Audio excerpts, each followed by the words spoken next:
చదువుకున్న వాళ్ళు విజ్ఞానవంతులు కూడా ఈ కుల పిచ్చి, మత పిచ్చి, వారసత్వ రాజకీయ నాయకుల వీరాభిమాన బానిసత్వ పిచ్చి దీంట్లో నుంచి బయటికి రావాలండి. అభ్యుదయవాదంతో కొంచెం ఆలోచించాలని చెప్పుకోవచ్చు. మీలాంటి మేధావులే కొంచెం దాన్ని ముందుకు తీసుకెళ్లాల్సిన అవసరం ఉంది కదా.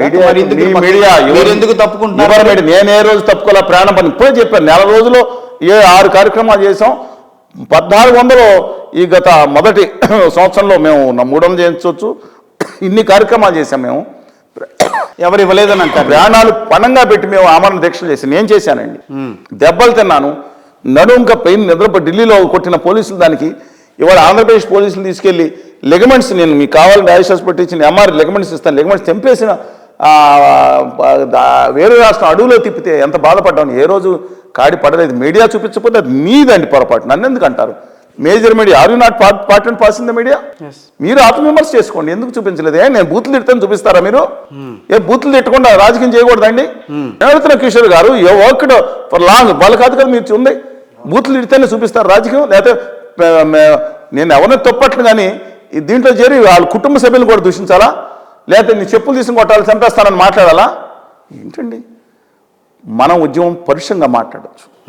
ఉద్యమంలో అనుచితంగా లేకపోతే అసభ్యంగా లేకపోతే భౌతిక దాడిని ప్రేరేపించేటట్టు మాట్లాడతాం అనేది ఉద్యమం కాదు. సో ఈరోజు ఉద్యమం బతికే ఉందని మీరు చెప్తారు. ప్రజల గుండెల్లో లేకపోతే నేనే ఒక బంద్ పిలిపించాను రాష్ట్ర అధ్యక్షుడి కింద. రామకృష్ణ గారు అన్ని పార్టీలు కూడా వెనకమాల బలం గట్టిగా ఉంది. కానీ అది 96% ఓట్లు వచ్చిన వాళ్ళు ఎవరో లేరు. ఆంధ్రప్రదేశ్ మొట్టమొదటి బంద్ మేము పిలిపిస్తే ప్రత్యేక హోదా విభజన సాధన సమితి బంద్ సక్సెస్ అయింది. బస్సులు ఆగిపోయినాయి, షాపులు ఆగిపోయినాయి.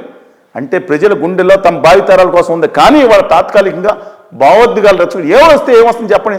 విష్ణుమూర్తిని తీసుకొచ్చి రేపు పొద్దున ఆంధ్రప్రదేశ్ ముఖ్యమంత్రి చేస్తారు. రాయితీలు ఇస్తే ఒక యూనిట్ వస్తుంది. మొత్తం 25 సంవత్సరాలు ఆంధ్రప్రదేశ్ ₹1 రాయితీ రాకూడదని అన్నీ త్యాగం చేస్తే కొన్ని యూనిట్లు వచ్చినాయి. నేను కాదంటలేదు. With due respect Chandrababu Naidu గారి టైంలో కొన్ని వచ్చినాయి. జగన్మోహన్ రెడ్డి గారిలో ఏదో కొన్ని వచ్చి ఉంటాయి. అస్సాంకి వచ్చినాయి, జార్ఖండ్ కూడా వచ్చినాయండి. ప్రత్యేక వస్తే ఇవాళ వరకు నేను చెప్తున్నాను. మీరు ఒకసారి మీరు వెళ్ళి చూసిరండి. పాలకులు వెళ్ళండి, అనంతపురం వెళ్ళండి. అక్కడ చదువుకున్న పిల్లల్లో 85-90% మంది బయట రాష్ట్రాలకు ఇంకా వలస వెళ్ళే పరిస్థితి 2024లో కూడా ఉందంటే వలసలు సహజం. కానీ ఇవాళ ఏమొచ్చినాయి ఆ సాఫ్ట్వేర్? నేను ఒక్కటి చెప్తున్నాను, ఇంతకుముందు మనం మాట్లాడుకున్నాం. ఒకటి ఇప్పుడు ప్రత్యేక హోదా లేనిది రాష్ట్రం బాగుపడదా? నేను ఇంకోటి చెప్తున్నాను. రాష్ట్ర విభజన సమయంలో హైదరాబాదు ఆదాయం ఉమ్మడి రాష్ట్ర ఆదాయం 60%, విభజిత తెలంగాణలో వాళ్ళ 70% ఉంది. కనీసం అక్కడ ఇన్కమ్ వచ్చేది లేకుండా భావితరాల కట్ట ఇన్స్టిట్యూట్స్ 400 రకాల ఇన్స్టిట్యూట్ ఉమ్మడి రాష్ట్రం ఏర్పడింది. హైదరాబాద్ ఏర్పరిచారు. Only research centres, agriculture research centres 10 సంఖ్యలో ఉన్నాయండి. నేను ఒకటి చెప్తాను.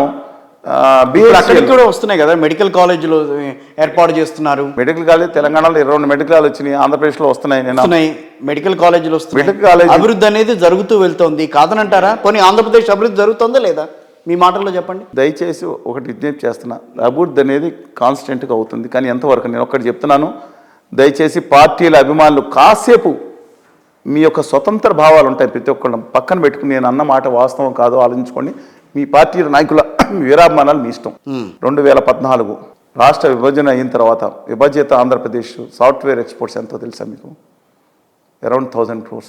చంద్రబాబు నాయుడు గారు దిగిపోయిన రోజు మే 29, 2019 సాఫ్ట్వేర్ ఎక్స్పోర్ట్స్ అని తెలుసా? 1100 కోట్లు. 2024 జనవరి 1st వీక్ జగన్మోహన్ రెడ్డి గారు వచ్చిన తర్వాత, ఇప్పుడు ఉన్న తర్వాత సాఫ్ట్వేర్ ఎక్స్పోర్ట్స్ అని తెలుసా? 1800 కోట్లు అంట. తెలంగాణలో 53,000 కోట్లు. ఆ రోజు చంద్రబాబు నాయుడు గారు బేస్ ఫౌండేషన్ వేసి వెళ్ళారు. No doubt in that. Rajasekhar Reddy గారు ముందుకు తీసుకెళ్లారు. కేటీఆర్ గారు ముందు తీసుకెళ్ళి 2,41,000 కోట్ల పైబడి తెలంగాణలో సాఫ్ట్వేర్ ఎక్స్పోర్ట్స్ 2023 మార్చి నాటికి, ఇప్పుడు 24 నాటికి 3 లక్షల కోట్లు దాటే అవకాశం ఉంది. 9,15,000 ఉద్యోగాలు ఇక్కడ వస్తే ఉంటే ప్రత్యక్ష ఉద్యోగాలు, పరోక్ష ఉద్యోగాలు ఇంకొక 20 లక్షలు ఉంటాయి. వచ్చి ఉంటే ఆ 9,15,000లో గత 10 సంవత్సరాల్లో 10 years కాలంలో వచ్చిన ఉద్యోగాలు దాదాపు 5.5 లక్షలు ఉంటాయి. ఎన్నాళ్ళు పట్టింది హైదరాబాద్ ఒక సాఫ్ట్వేర్ హబ్ గా మారడానికి? 95లో దీనికి 94. అప్పుడు ఎందుకు పట్టలేదు? వైజాగ్ ఎందుకు రాలేదంటున్నా నేను. అప్పుడు ఎందుకు చేయలేదని అడుగుతున్నా. పాలకులు కోస్తా రాయలసీమ ప్రాంత వాసులే కదా. అక్కడ తిరుపతిలో హైదరాబాద్లో కాన్సన్ట్రేషన్ చేసే బదులు వీళ్ళకి చిత్తశుద్ధి ఉంటే నువ్వు ఇక్కడ విడిపోతుందని ఎవరైనా భావించారా? రాష్ట్రం విడిపోయిన సమగ్ర అభివృద్ధి కావాలి కదా అని అడుగుతున్నాను.